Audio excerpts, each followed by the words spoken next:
तेलंगाना में गुज़श्ता 24 घंटों में 1,724 केसेस रिपोर्ट होने के बाद कोविड-19 के मुतासिरीन की तादाद 97,424 हो गई है। आज 23,841 सैंपल्स को टेस्ट किया गया है, जबकि जुमला अब तक के 8,21,311 सैंपल्स को टेस्ट किया गया है। इसी मुद्दत में 10 लोग मरे हैं। इसी तरह मरने वालों की जुमला तादाद 729 हो गई है। रियासती महकमे सेहत के मुताबिक GHMC लिमिट से 395 केसेस आई हैं, जबकि आदिलाबाद से 17, भद्राद्री कुत्तगुड़म से 27, जगतियाल से 35, जनगांव से 13, जयशंकर भूपालापल्ली से 7, जोगुलंबा गढ़वाल से 37, कामारेड्डी से 32, करीमनगर से 101, खम्मम से 42, कुमरम भीम आसिफाबाद से 7, महबूबनगर से 32, महबूबाबाद से 28, मंचिरियाल से 45, मेदक से 34, मिर्चल मलकाजगिरी से 105, मुलगू से 11, नगर कर्नूल से 22, नलगोंडा से 67, नारायणपेट से 9, निर्मल से 23, निजामाबाद से 41, पेदरपल्ली से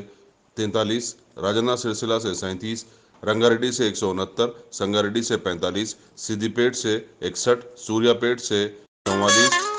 जफराबाद से 14, वनपर्ती से 28, वरंगल रूरल से 32, वरंगल अर्बन से 91 और यादाद्री भुवनगिरी से 10।